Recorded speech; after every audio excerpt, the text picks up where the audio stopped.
Okay. Okay. Here's some extra supplies. So here's some extra tile, some extra grout. Probably just keep it. It's not going to go bad necessarily. It's Okay. good just in case you ever got to make a repair. This right here is a backflow preventer. All right. So basically, if you pop this cap off, what's inside there is basically a flapper, and that flapper allows no sewage back in your house from the community. So if there was a community backup out there in the road in the main sewer system, it would not allow it to back up into your house. Okay. So backwater flow preventer. Electrical panels here. So you have all your labels, all your breakers inside here. Everything's labeled for you, and all your breakers. Breakers are the same. You know, if it trips, you're just gonna flip it back on. Okay. So flip, you just flip it back on. Okay. And an orange thing will show if it trips or something. How? No, you just see it. It'll say off. So like Oh. it will be either in the middle or it'll be off. Okay. And then you'll just flip it back on. And then on these green ones, you need to go off and then back on. So you just flip it to off and then back on. Okay. All right, and if it's not allowing you to go back, then you need to call an electrician. Okay. Okay. These are just all your permits that are saying everything's signed off, and then here's your Energy Star 3.0 version sticker saying your house is certified. Okay. You have a GFI right here. This GFI controls all your exterior stuff. So if your exterior lights, your exterior outlets are not working, this is what you need to check first. So say outside you had a weed whacker plugged in or a Christmas decoration, you will come down here and reset this. Okay, check that first. So exterior, I even wrote that there for you. Okay. All right. Next, we're going to come over to your water manifold. All right. So basically, just kind of follow. We're just going to follow it like train tracks. We come in. This is your main water line from outside. Right. Okay. So this is the main water line coming into the house. It gets capped here. Comes over. This right here is your main water shutoff. This will shut off every ounce of water to the house. Everything. Hoses, bathrooms, sprinkler, everything gets shut down. So if you did have a sprinkler issue, if you did, which I've never seen one, never had one, you would want to shut this off right away. Okay. Turn that back on. You hear the water go back into the house. We're just So following. shut off is basically. Yep, you're shutting down the train track. Okay. All right, exactly. You're putting you're just shutting it down. Now we're gonna follow back up. We're gonna go, and I think there's a label there too. We go up and we see it. We see the elbow. The elbow comes up and over, takes us into our sprinkler manifold. Nothing here you need to do. Don't play with this. This is for a sprinkler guy, okay? Basically, you have your pressure gauge here. If it gets down to 0 or 300, that's an issue. But if it stays between, I'd say right around 60 to 210, you're okay. All right? That just means that the system's already charged up. So if there was a fire, your system already has water in it. It's ready to go. Okay. Nothing you need to do here. This is called also a backflow preventer. This is basically allowing none of this water that's been in here since we charged it up back into your fresh water system. We don't want this water that's going to be in here for years to come back into your fresh water. Right. So that's not allowing any water back into your system. Come back over here, you have your pressure regulator, nothing you should play with. You have a relief valve, nothing you should play with. And then we have vacation mode. So when we go away on vacation, this is what we're going to turn off. The reason being is we're still getting water to the sprinkler system in case there's a fire. So it's just shutting everything down except for the sprinkler system. Okay. So you get home from vacation, you can turn it back on. Okay. Over here is your hose bibs. You have a rear and a front. They're both labeled for you. I wrote drain. I put the sticker up. Drain in winter. Right. Okay. All you got to do is turn them off. And open the pipe. Exactly. And then when spring comes, you shut the pipes outside and turn these back on. All you got to do. You know. We do it. Okay. Any questions on the manifold here? I mean, it's actually, it's really not that. I mean, it's not intimidating as long as you understand. So basically, worst case scenario, if you ever had a leak or if you're in a panic, shut that. Right. Okay. Right. And then just vacation mode. Okay. So, but emergency, you just shut that off. Right. Vacation mode. Vacation. And then that's winterizing. So Yep. 3 Perfect. things, yeah. Okay. Over here is your hot water heater. It's a 65 gallon.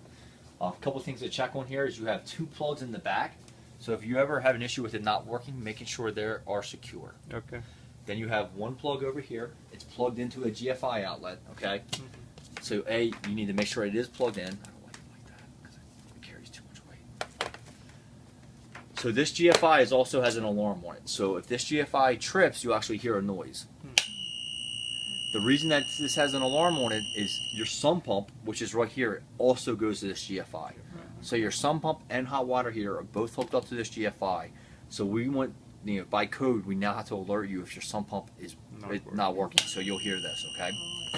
So we'll make sure your hot water And heater. what do we do if we hear the alarm? Just Why reset reset it. it? Just Oh, reset. just reset it. Just reset it.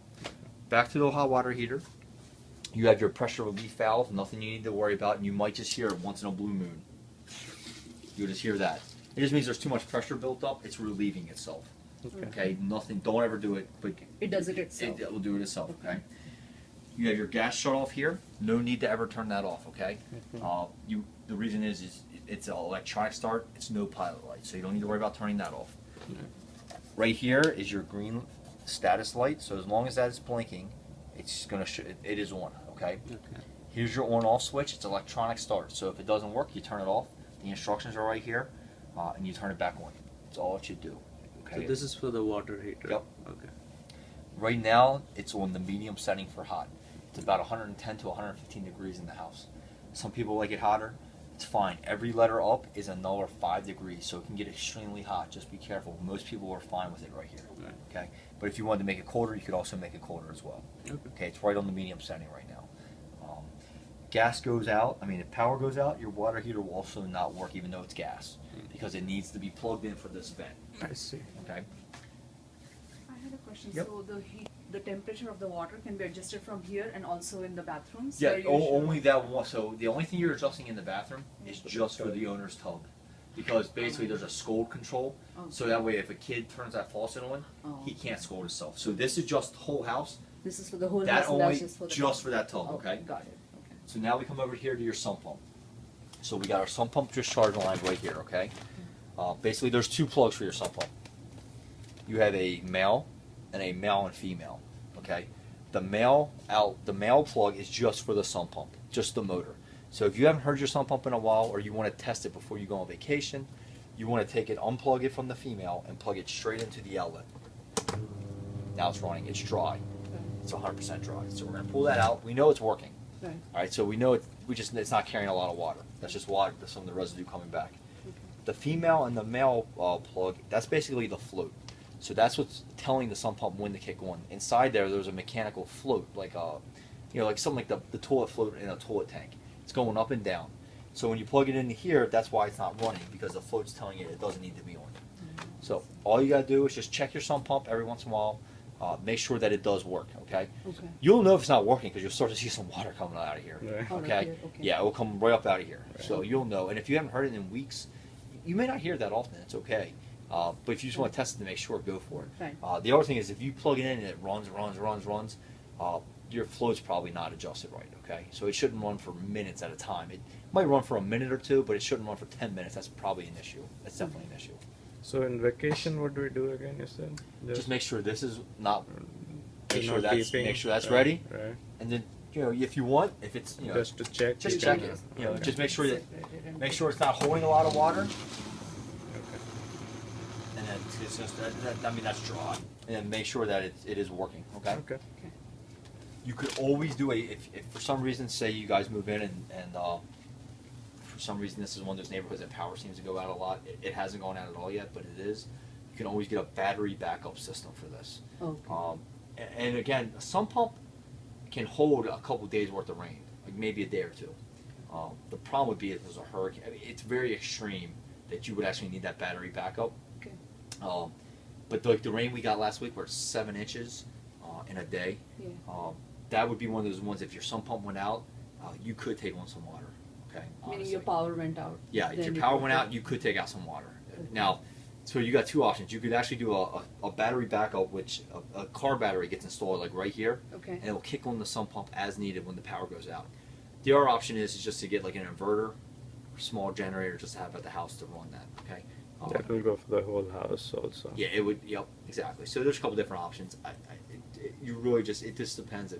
The power being out is a caveat to that. Okay. Right. So. Grab this. So over here we have your couple things over here. We have your furnace. Okay. So this air filter is in here. This one's a big boy. This is new for Energy Star. It's a 16 by 25 by 4. Oh. All right. These they sell 2 packs of them for about $40. Okay. That's brand new. We just put that in on Wednesday. Here's an extra one for you. Okay. Now this one does say good to a year. It says up to 12 months. Okay. Okay. I can tell you now, you're still have to change it every couple months in the beginning, okay? Okay. So that's why I have an extra one here for you. I So wrote the that- first year Maybe will a couple change. months. I would like say 3-4 definitely, months. I would definitely check it every 2 or 3 months in the first year. When you say check, what do you mean? Pull it out, see how if it's real dirty and dusty, change it. Okay. Oh, Okay. So 16 by 25 by 4, arrow that way. right. Okay. Arrow is always towards the system. I see. Your hull is 16 by 16 by 1, and your owner's is Oh. 18 by 18 by 1. Okay. Sorry for it if it's not neat. Can we pull it out? Can you show how to What's pull it that? out? Can you show how to I pull it? just put it Take that off. When you pull it out, really, it should be off with this part. Okay, so we need to turn it off. It's a lot easier. So that's it. Okay. and then just put it in. And no washing. These are all Disposable. Mhm. Nope, they're just disposable. The washable ones really aren't that efficient. You should definitely get the disposable ones. There's an Airtron with an emergency phone number for you. The company that installed everything, okay? So there's an emergency number there for you and also there. Okay. Okay. This is your furnace shut-off switch. So what I just did is I turned off the system. If your system's never not working, check this switch first. Okay. This switch shuts down your air conditioning and heat. It basically is the reason is not necessarily to change the filter. The reason that it's down here is if a mechanic's working, he wants to make sure nothing's going to get started up while he's working on your system. So he's going to shut this off and not let you do anything to it. Okay. So now we come over to your humidifier. Some instructions in here on the humidifier. In here, I think we actually have your instructions if you need it for your thermostat are in here. Okay, and then some more owner's manual about the humidifier. If you ever need to look at that. And also thermostat information is in there in that packet as well. So basically, I'm going to take this real quick.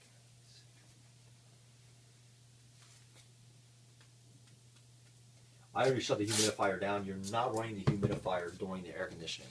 Okay, only during heat. So only winter. It's only, exactly. Only, only when you're going to get into running the heat in the house. And it tells you right here, the humidifier starts on only in cold months to allow moisture into the home during the dry winters, okay? So basically, say, I turned it off already, so now we're getting into the fall. So say it's, say it's September, October, and we know that we're going to start turning the heat on soon. We're just going to follow this. Check the humidifier filter to make sure that it's clean. So I'm going to come right here. And there's this little latch right here. Right. We're going to open this up. There's your filter, okay? It's new right now, so you don't have to worry about anything. But you're going to pull this filter out and change it, okay? They sell the filters right at Home Depot, okay? They're called humidifier filters, or what do they call They're them? just called, they're just called humid, and they're kind of got this dry look to them, okay? Okay. And the standard size? Yep. Next, we're going to put this back. We know the humidifier, we know that that's good. We're going to put this back. You recommend changing it every year or something? You're going to need to. Okay. I had the same exact one at home. You think I would be better? And I actually do change it myself. So it clips right back on once you get it into the room. Okay? Right. Next, you're going to open humidifier water supply valve. So if you follow this valve right here, up and over, it comes over to here, off of this water line right here. Just like a hose, it's closed right now. Okay. I'm going to open it up. Okay. So I'm opening it to allow water over. Okay. So this is more like a Righty-tighty, lefty-loosey, Okay. just like a hose bit. Okay. So I just opened it up, okay? Okay. So now I'm going to come back over here. Now I have water coming.